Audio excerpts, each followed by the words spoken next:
Bawat lalaki ay ipinapanganak na may dalawang muka, ang malakas at ang mahina. Ang problema, karamihan ay alipin pa rin ng kanilang kahinaan, nagtatago sa likod ng takot at komportableng buhay.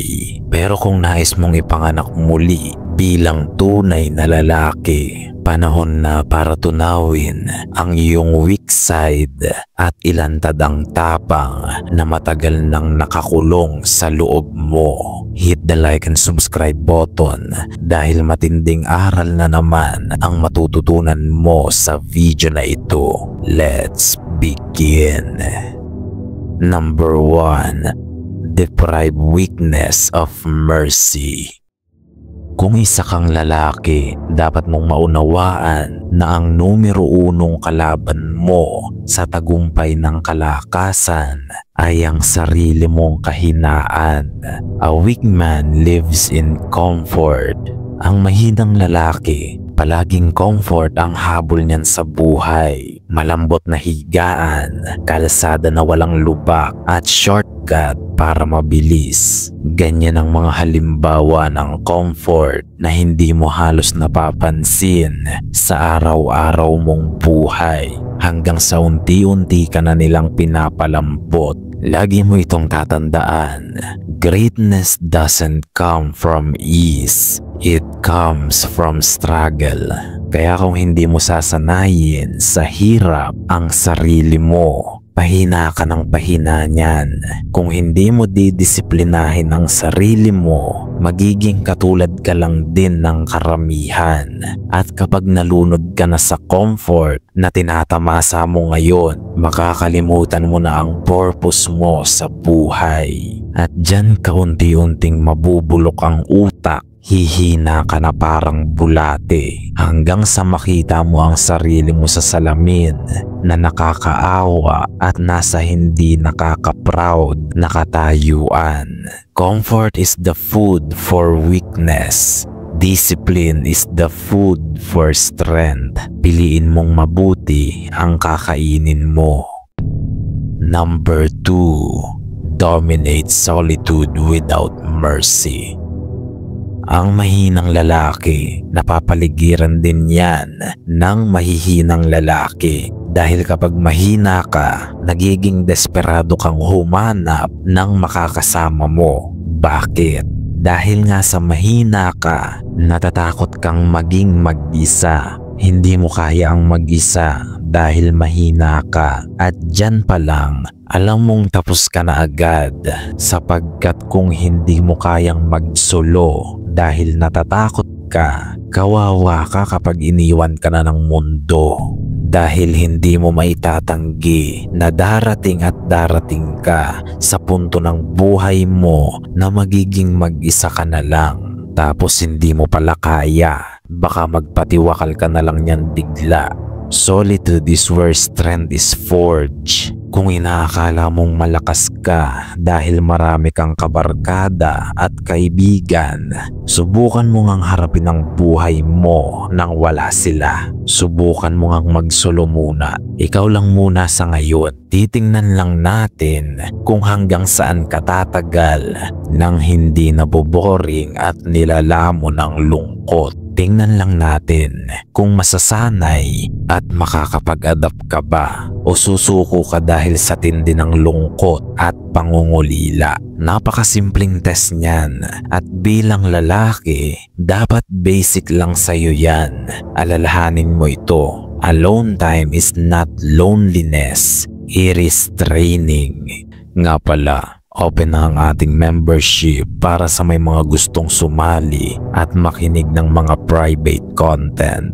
Join Kawan Membership kung interesado kang malaman ang iba't ibang taktika ng lipunan, gobyerno at sistema. Dito natin i-expose ang matrix na mayroon ang bansang ito.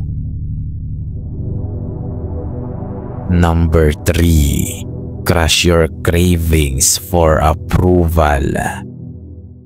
Ang kahinaan ng isang lalaki, mabilis mo yang makikita kapag ang isang lalaki ay praning sa opinyon ng ibang tao. Kapag people pleaser siya at sunod-sunuran sa sasabihin ng iba, ganyan na ganyan ang weak side na mayroon ka. Feeling mo astig ka, feeling mo cold ka, feeling mo sigma o alpha ka. Tapos nagke-crave ka pala sa approval ng mga tao sa paligid mo. Isang halimbawa niyan ay kapag likas na mayabang ang isang lalaki. Ito ang tatandaan mo. Ang kayabangan ay tanda ng kahinaan ng isang lalaki. Kaya kapag mayabang ang isang lalaki, alam mo na agad na maliit na lalaki yan. Paano ko nasabi? Pakinggan mo ito. Ano bang purpose ng pagyayabang? Sige nga, sabihin mo nga sa akin. Ano ba ang ultimate goal? Bakit nagyayabang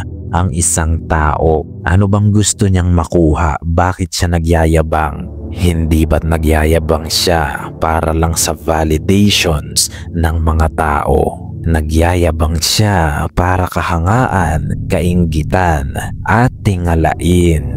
Yan lang naman yun, hindi ba? Wala nang ibang purpose ang pagyayabang. Ibig sabihin, itong mayabang na ito ay parang nanglilimos na rin ng approval, validations at papuri mula sa mga tao. Hindi ba't kahinaan yan? Because weakness craves approval. At kung mayabang ka, desperado ka na sa approval.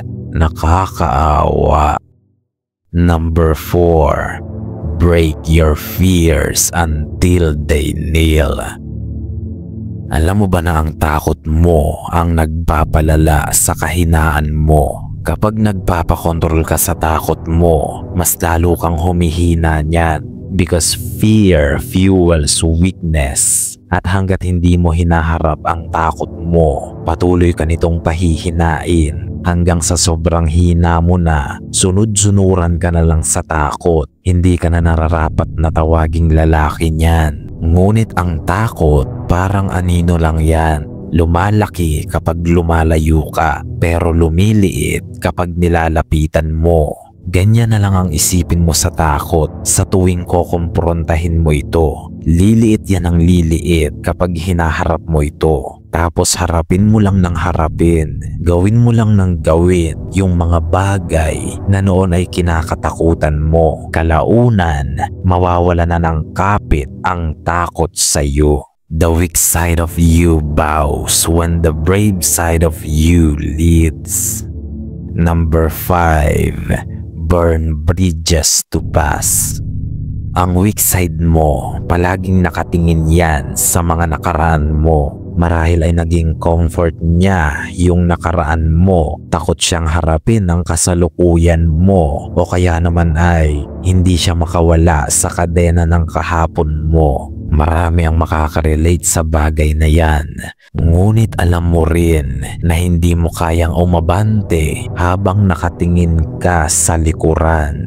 Ano man ang mayroon sa nakaraan mo na pumipigil sa iyong lumago, kailangan mo itong pakawalan. Forgive yourself, learn, and move forward. Dahil pinapahina ka lang ng pagyakap mo sa nakaraan. Ang nakaraan mo ay gasolina na lang. Gasolina para paapuyin ang determinasyon mong umabante at harapin ang kasalukuyan mong sitwasyon. The strong side of you sees the past only as fuel, not as chains.